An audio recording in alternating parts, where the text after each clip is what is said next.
Hello, everyone. This is Tom Fox. I'm the Compliance Evangelist, and I'd like to welcome you to Life with GDPR, a podcast where I work in conjunction with Jonathan Armstrong, partner at Quarterly Compliance in London, and a well-known data privacy, data protection expert. However, first, as you know, the Compliance Podcast Network is always expanding, and I'm looking for new podcasts. Have you wanted to do a podcast but didn't know how? Take a listen to our sponsor this week, One Stone Creative. If you are enjoying this show, you might enjoy hosting your own. As an expert in your field, you have skills, knowledge, and insight that can help you expand your practice, meet new people, and create amazing content to share with the world. In as little as 2 hours a week, you can dramatically change how you promote, fill, and position your business. And One Stone Creative can show you how. Learn more at onestonecreative.net. Hello, everyone. This is Tom Fox again. In this episode, Jonathan and I take up a topic that is not really discussed too often in terms of data privacy and data protection, but that's the topic of passwords. We talk about two authentication passwords and how you must have a robust password program to pass muster with the regulator. It's a fascinating topic that's rarely discussed enough. Life with GDPR is a part of the Compliance Podcast Network. Hello, everyone. This is Tom Fox, back again with Jonathan Armstrong for another episode of Life with GDPR. Jonathan, first of all, thank you for taking the time to visit with me today. My pleasure, Tom. So, Jonathan, a topic that I don't think gets enough play, but is a critical component of both a technical defense and an operational defense, is passwords. Yeah. So I was wondering what thoughts you might have on password protection, password creation, and the entire subject of passwords that literally anyone in an organization could take and use as a lesson learned. Yeah, so we've talked before about what we call GDPR fake news. So information that people have on GDPR which they think is accurate and isn't. And passwords is increasingly one of those areas where a lot of misinformation is handed out about GDPR. So first of all, GDPR does not mandate passwords. It doesn't talk in any meaningful way about passwords. But GDPR does, as we said before, require under GDPR Article 32 organisations to keep data secure. And organisations have to put in place technical and organisational measures, we often call them TOMs, to ensure that data is secure. And as I said, there's no specific mention of passwords in GDPR, but they're obviously a common technical measure to try and protect data. And you'll remember that if you fail to meet your obligations to keep data secure, and by the way, a corporation will be responsible for its employees keeping data secure, so their laptops, their mobile devices, etc., if they've got company data on them.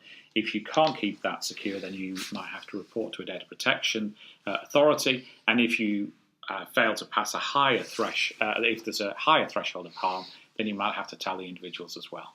So where do passwords fit into this? Well, a lost device, for example, let's say it's a laptop, even if it's password protected, will most likely still have to be reported to a data protection authority. That'll be the case unless the personal data breach is unlikely to result in a risk to the rights and freedoms of natural persons. So we know that things like BIOS encryption, we're going to get slightly technical here, I'll try not to get too technical, but we know that things like BIOS encryption don't get you out of jail because it is possible with most laptops, for example, because the encryption might be protecting the device and the disk inside as an ancillary. If you swap the disk out and put it into a different device, then you might be able to read the data. So the onus is always going to be on the corporation, on the data controller, technically under GDPR, to prove that the technical and organisational measures it had in place were effective. And if they can't prove that, then they're likely going to have to report to the Data Protection Authority. As I said, the test for telling data subjects is slightly different, And it might well be that a properly password protected set of data may not have to be told, the breach of that might not have to be told to data subjects if there's no likelihood of the password being read, for example. So there's a slightly different test on telling individuals. Now, we know that that in some cases individuals don't have to be told if there were adequate technical and organisational measures in place, if there was no risk, etc., etc. And GDPR talks about technologies, and I quote, in particular those that render the personal data unintelligible to any person who is not authorised to access it. So at first blush, passwords might pass that threshold test. However, as yet, there is no guidance from the European Data Protection Board, this pan-EU body that's issuing guidance on areas like password protection, and individual DPAs will take an assessment themselves. As I said, you're likely to have to report to them, and then they'll walk you through what they expect you to do with individuals. So always be prepared to justify your password policy and explain the password protocols you use to a regulator. And here we do have some guidance from the UK regulator, the Information Commissioner's Office, which might be helpful. So in November 2018, the ICO published some new guidance. You can find it on their website. And some of it is common sense, and some of it, I think, will be a big surprise to many corporations and to many compliance professionals. But this follows the latest advice from a number of people, including the UK security services. So first of all, the obvious, I think, passwords should not be stored in plain text, and you should use, and again, apologies for some of the technical terms, a hashing algorithm or suitable mechanism, and obviously you can Google things like hashing algorithms if you're not familiar with those terms. Now, the hashing algorithm used should be of sufficient strength, and it should not have security weaknesses. So they're talking about not using MD5 or SHA1, because these aren't hashing algorithms that are designed to protect passwords. And hashing should take place on the server rather than the device. So there's some fairly detailed advice for what counts as a password to pass this GDPR threshold test, at least in the UK. Now, users should enter their passwords on login pages which are protected by HTTPS. We used to tell people, remember, to look for padlocks to designate an HTTPS site. Obviously, that's no longer current advice because a padlock's relatively easy to mimic, but we should be telling employees, particularly if it's a corporate intranet, for example, how to recognize the correct login page and not to log into something that looks fishy, and to tell people when we're changing the look and feel of that device. Now, unless absolutely necessary, the only restrictions that should be placed on passwords are, first of all, a minimum password length, and secondly, blacklisting common weak passwords. And special characters should be allowed, but not mandated. And again, I think that's the opposite of the advice that many corporations are giving their employees, mandating that they have a special character. And the logic for all of this is we need to make it easy for employees to choose a password that they feel comfortable with, that they feel that they will remember, rather than get them to write it down because they don't trust their memory.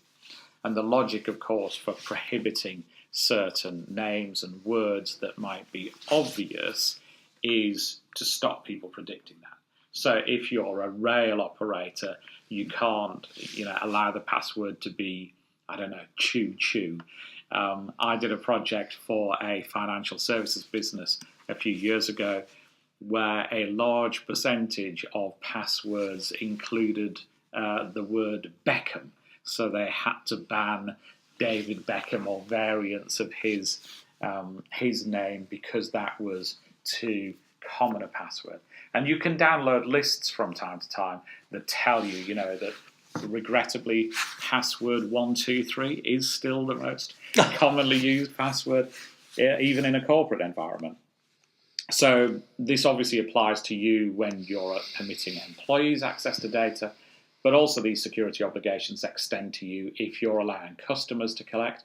Particularly if you're a B2C business, you have to educate your consumers about passwords. And then the fifth point of the guidance, then there are some do nots. The fifth point is that you should impose limits on login attempts. These limitations should be based on what is called observed behavior and the circumstances of your organization. Again, I think most corporations are quite good at this bit. They do say, that you're allowed 5 tries and then you have to get the password reset and go through some protocol, or you're allowed 10 tries or whatever. But we need to impose a maximum number of attempts, and that will depend on the circumstances of our organization. Now, the guidance then goes on to almost look at its own elements of password fake news.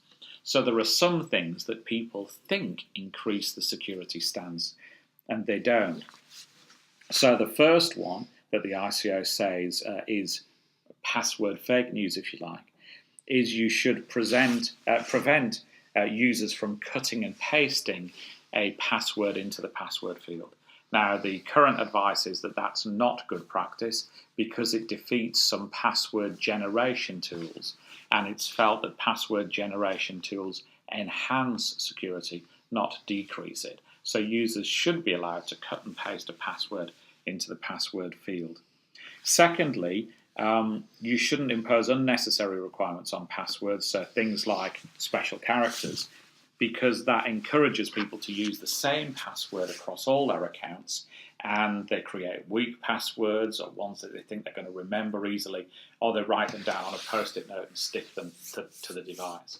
So one interesting anecdote I'll give you in that respect is we know the head of security of a large multinational, and just as an exercise in checking that they were secure, just after news of the Ashley Madison leak broke, she ran a test over do we see any corporate email accounts in the Ashley Madison leak?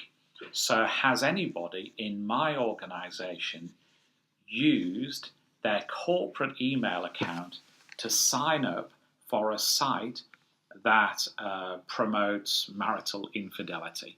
So who would do that? Well, about a dozen people across this multinational's organization had done that. And disturbingly, they'd used the same password to log into the corporate environment as they used to log into the casual affair site. So obviously that's a big compromise when the leak comes of email addresses and passwords with that dump of all of that data. Then obviously their corporate network is exposed as a result. So there are obvious reasons not to do that. And the final piece of password fake news, if you like, is that passwords should only be forced as a reset if there are pressing reasons to do so. So many in the information security community think that you should make users change passwords every month or every 6 weeks, and you should ban them from using the old password and anything materially similar, and they should be forced to think of something new each month. And the current guidance says that that is wrong. And where this is really interesting from a GDPR environment, I think, is that if you are a corporation that does that, you may not be able to persuade a regulator that you had adequate technical and organizational measures in place. And if that's the case, then you could, with the best of intentions, by trying to be more secure, but failing to keep up with the latest thinking, you could be exposing your organization to greater risk rather than less risk, both from hackers and from regulators saying, we issued this guidance in November 2018, you knew our thinking, and we knew, and you knew, or ought to have known, that you should not have been forcing password resets. So for that reason, I haven't seen a lot of press around this at all, but I think it's a very significant development. What about two-step verifications inside of an organization? Would you advocate if you have a particularly sensitive amount of data or trove of data or the King's Cups, whatever it may be, would that be an appropriate level of risk management for highly sensitive data? I think that's right. I mean, I think for anything that's particularly sensitive, you're going to have to do what's called a data protection impact assessment. We've talked about that before in earlier podcasts, and people, I'm sure, can still access that. But it's a process where you go through looking at the risks involved in anything like that, and what measures can we put in place to reduce that risk. Two-factor identification is going to be part of that mix. It's going to be something that you're going to have to consider as a mitigating factor and a way of keeping that data secure. So within the, I guess it's probably too early in the life of GDPR to know whether any of the European data protection agencies or departments in individual countries are looking at this question. But could it be that at some point the privacy regulators, the data protection regulators will come to a company and specifically inquire into this risk management strategy, and if they find a password program or in practice password protection plan lacking, that there could be some sort of sanction? Yeah, I think that's probably happened already, but we don't know that for certain. We do know that as well as the large volume of data breach reports that we've had across Europe, as at the end of January, 41,502, we know also that some data protection authorities have started investigations of their own volition. So that's happened in Germany, it's happened in the Netherlands, for example. And almost certainly one of the questions they will have been asking is, how do you secure data? What's your password policy? Let's have a look at it. So we may already have had at least some informal findings from DPAs questioning people's use of passwords. And as we know, under GDPR, that knock on the door can happen for any corporation at any time. And we know that it's happening in some parts of Europe already. Jonathan, unfortunately, we're near the end of our time, but this has been a fascinating exploration of a topic that, unfortunately, I don't think gets enough press. So what is your password? Well, my password is, thank you very much, Tom, special character, special character. Well done. Hello, everyone. This is Tom Fox again. I'd like to thank you for listening to this episode of Life with GDPR. If you have any questions on phishing, you can email Jonathan at jonathan.armstrong@coteries.compliance.com. If you have any questions, you can email me at tfox@tfoxlaw.com. I hope you'll join Jonathan and I again for another episode of Life with GDPR. Life with GDPR is a presentation of the Compliance Podcast Network.